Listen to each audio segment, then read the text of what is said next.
Hi, my name is Sydney Cohen, and this is my video report for Module 1, Introduction to the Microcontroller.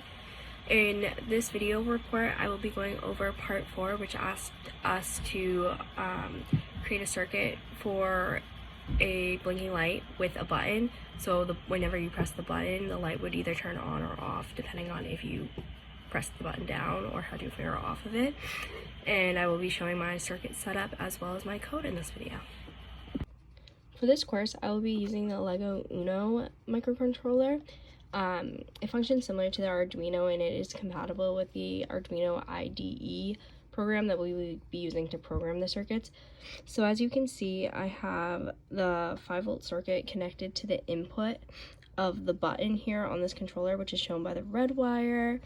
I have the output shown in this blue wire right here of the button going over to this one is connected to pin 4 in my case.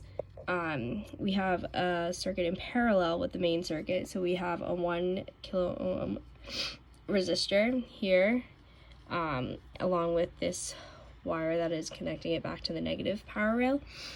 And then over here we have the ground pin, also shown in blue here, is connected to the negative power rail of my solderless breadboard. And then you have another wire that's connecting the input, the positive rail of the LED here is going over to the digital pin 13 on my microcontroller, if this chooses to focus. And then we have the negative rail, which you can tell is negative because it's the shorter side of the LED. I'm just going to plug that back in. Is going to another 1 kilo ohm resistor, and then this purple wire is connecting that back to the negative power rail. So this is my setup for the button control, and in this next part I will be showing the code. Here is my code to program the button to turn on and off. So as you can see, we begin the code by defining the constant integers, which are unchanging variables throughout this code, whereas this integer down here where we define the button state as equal to 0 is a variable integer. So this could change throughout the code and will be depending on whether the button is on or off. But going back to the constant integers, so in this first sentence, we denote button pin as equal to 4. So this is going to associate, anytime we see button pin, it's going to associate it with the pin on the LEGO Uno with pin number 4. And same with the second sentence, every time it says LED pin, it's going to interchange and be associated with the digital pin 13 in this case.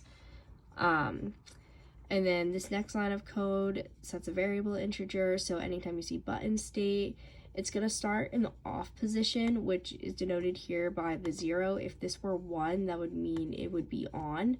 Down further, you'll see that I use high and low. You could change this 0 and put low there instead, and same with if this was a 1, you could change that to high. Then we go into the void setup. So void setup, anything between this bracket and this bracket here, you see these two lit up, is just going to run once through this entire,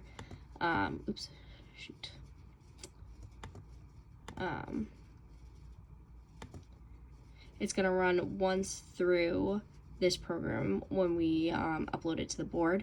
So this just sets the pin mode, so the LED pin is going to be the output and the button pin is going to be the input of this system.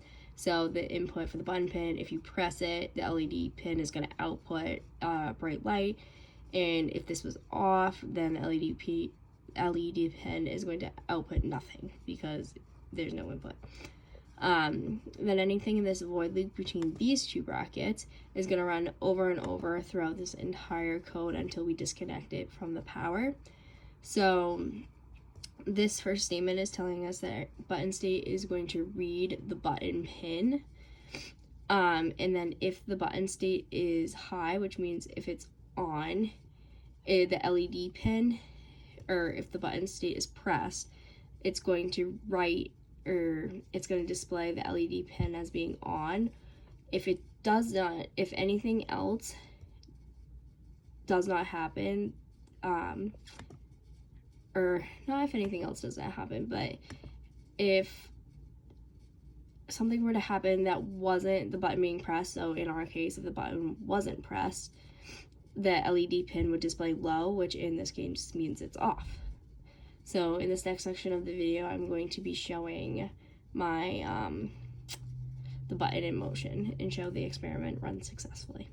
Okay, so the first step in making sure this experiment runs correctly is we have to connect our board to a power source. So in this case, I'm connecting my board to my computer.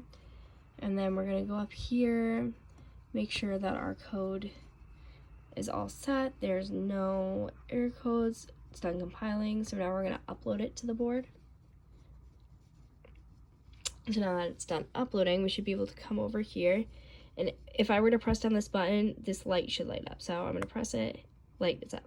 Every time I take my finger off, it shouldn't. So press down, lights up, take my finger off, it's good. And you can change it, doesn't matter how fast you press, every time you press down, I don't know if you can see the pressure, it should light up. And so you know it's run successfully.